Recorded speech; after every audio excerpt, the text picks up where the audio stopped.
Hi there, I'm Tom Field. I'm Senior Vice President of Editorial with Information Security Media Group. Topic of conversation today, growing threats, tighter budgets. Pleased to welcome to the virtual studio, Bill Bernard. He's AVP Security Strategy with Deepwatch. Bill, it's always a pleasure to see you. Thanks so much for being here today. Tom, great to join you again. So clearly, we're in an unstable economy right now. What are some of the hard facts about the growing threats and the tighter budgets? Well, Tom, I mean, we're seeing it everywhere. We're seeing it in our personal lives. We've all seen what's going on with the economy. Prices are going up, 401ks are going down. Obviously, that all does eventually translate to the companies whose security departments our listeners and watchers hopefully work in, and the places where they spend their time doing their great work as security professionals.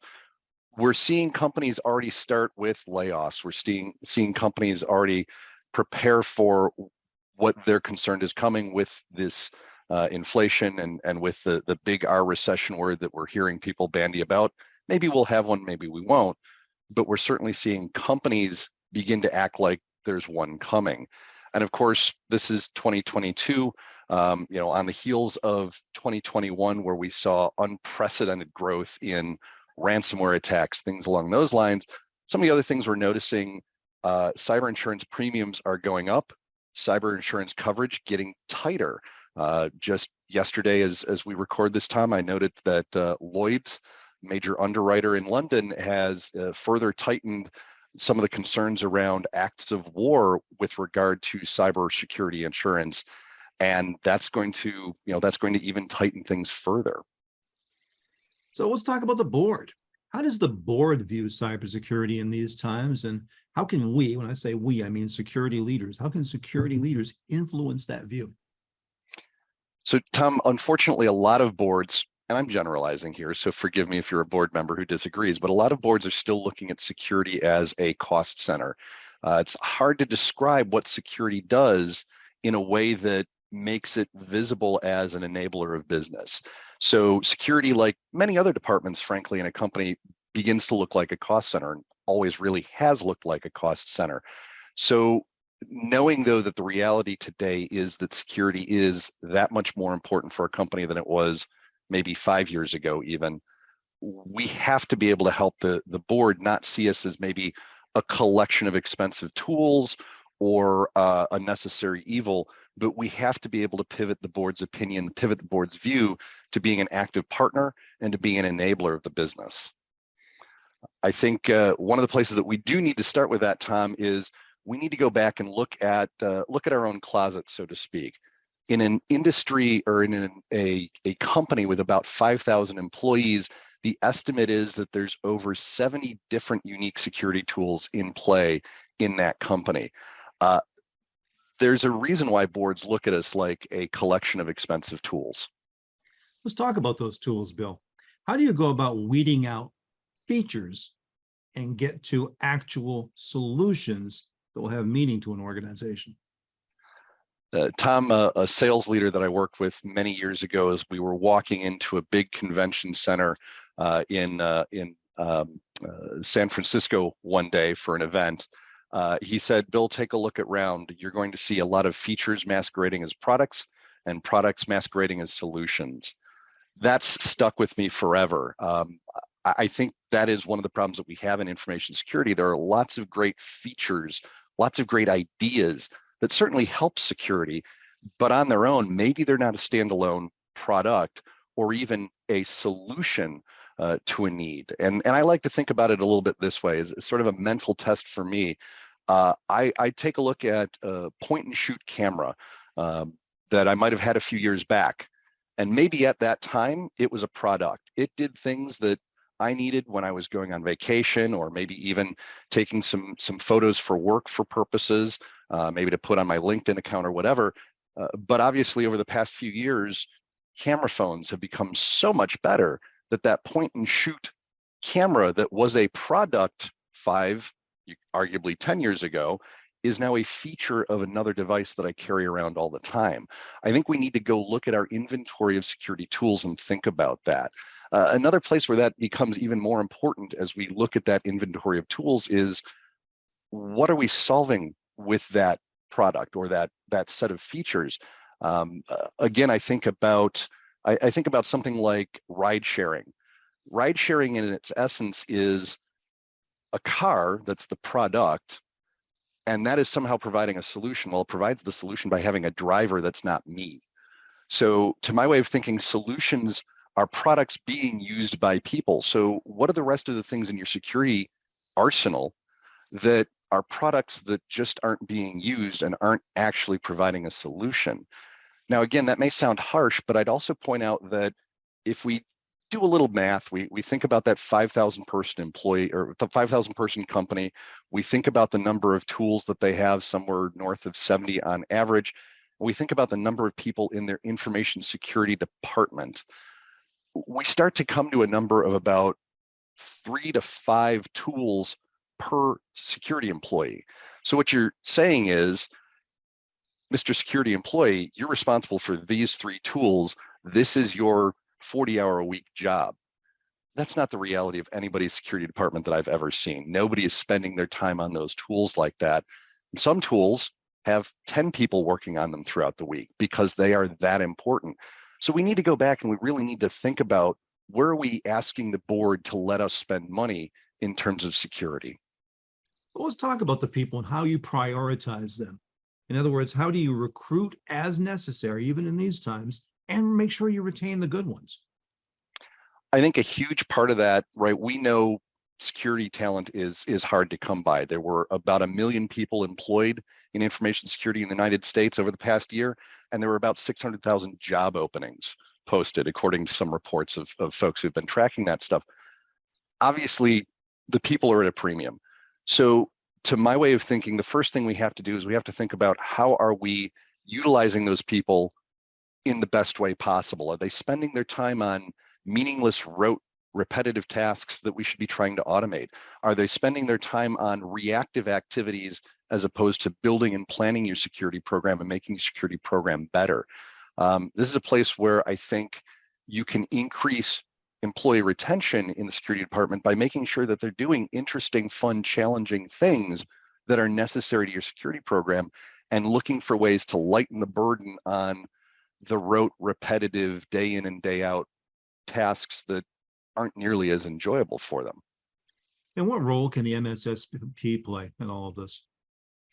Yeah, so I mean, Tom, one of the great things about the managed security providers, about the managed detection and response companies, is a lot of the high turnover jobs in the security program end up being that tier 1 analyst, that tier 2 resource, whose job is to look through the terabytes per day of log files that your systems are generating and try to find the bad needle in that haystack. That's oftentimes a thankless job. It's a difficult job. It's a job that we can do a lot more with automation to make it even better. We can make it much more effective with the right tools. And it also becomes much more of a specialist job. You know, your organization, your cybersecurity team should be thinking about how to protect your supply chain, how to protect your product development, how to protect the things that you're doing. And if you need more and more and more people to be experts on SOAR and SIM and EDR, you're taking them away from supporting your company, and you're asking them to support these very specialized activities. That, to me, is always the recipe for outsourcing. That's even going back to the car analogy. I get to the point where I don't need to hire a chauffeur 24/7. I can use ride sharing capability, and as long as they're willing to take me to the place I'm trying to go, and I can do that in a reasonable time in a reasonable vehicle that's not going to break down on the side of the road, that's maybe the smarter way for me to do that. And that person I thought about hiring as the chauffeur, maybe there's something better they can do for me, something that they're still very well suited to, but that's going to provide more value to me. And then, of course, taking this back, more value to that security program. So really outsourcing to these MDR MSSP companies like Deepwatch and many others out there, there's certainly no shortage to choose from. We can help you with the retention of your existing employees. We can help you cut the costs as well.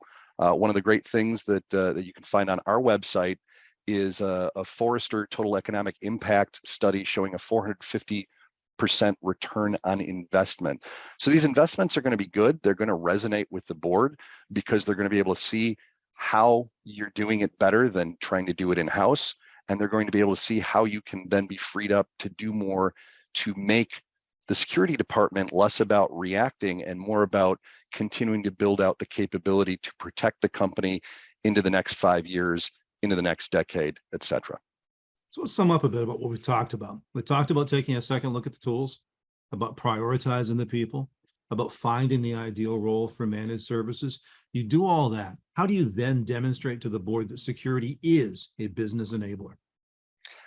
I think the first thing that you have to do to be able to make that important to the board is you need to remember that your security program has to align to the needs of the business. And I don't know any business out there that isn't aligned to some version of decreased costs, increase sales, and protect the brand. And if you can align your security program initiatives to those things, I think that's number one. I think number two is aligning your security program to changes the business is trying to make. This is an example from the past 5 years. Is your business moving to the cloud? Great. Make sure security is going to get there before the business does. Make sure that you're planning that and you're a step ahead so that they're coming to you for your help to make it happen, not begrudging you later as you come in and try to change what they're doing. So you've got to be aware of where the business is trying to go, how to align with lower costs, higher sales, and protecting the brand.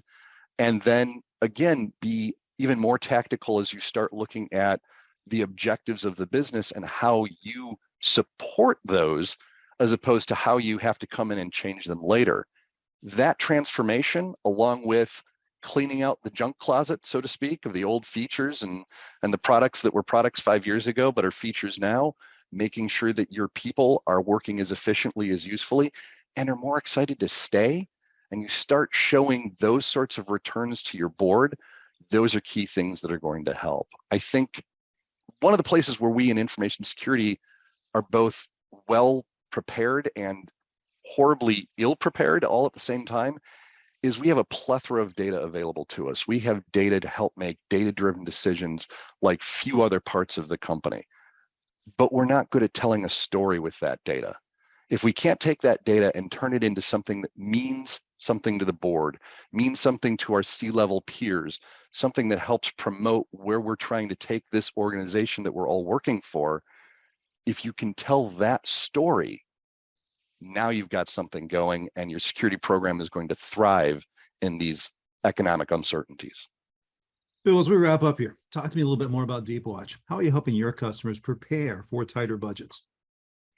At Deepwatch, we've got a couple of key principles to us. Number one, we're going to work very, very closely with them in terms of being an extension of their team. Cliche, I know, but the idea is that we solve security problems with people, and that's where it starts. We bring a great platform with us, a very cost-effective platform. Obviously, lots of tools go into being an MDR or managed services organization that go beyond just a SIM or beyond just an EDR tool. There's all sorts of other things that we need to bring with them. But I think the place where we're going to help the most over these trying times that may be coming ahead is with our great capability around improving security maturity. We have a patented maturity model where we help our customers continue to improve their security program in a way that they can report back to the board in a way that will resonate with the board. We also work very, very carefully with our customers around, we talk about things like log value and log ROI. Are you sending us data that we're analyzing that is going to do lots of good for you, or are you simply sending us all the data and running up a storage bill somewhere for lots of data that doesn't provide value? So we work very, very closely and carefully with our customers to make sure that we're analyzing the right data because we're getting the right data in, and then we're taking the right actions with that data, whether it's through automation to stop bad guys at the speed of automation, or whether we're spending the time with smart people to analyze and think and react at the speed of smart people. We're working with our customers throughout that detection to alerting to respond to recovery cycle that is a part of the NIST CSF that most companies need help with. Well said, Bill. It's always a pleasure to talk with you. Thank you so much for your time, for your insight. Tom, I appreciate our conversation today. Always a pleasure. Again, the topic has been growing threats, tighter budgets. You just heard from Bill Bernard, AVP, Security Strategy with Deepwatch. for Information Security Media Group, I'm Tom Field. Thank you as always for your time and your attention today.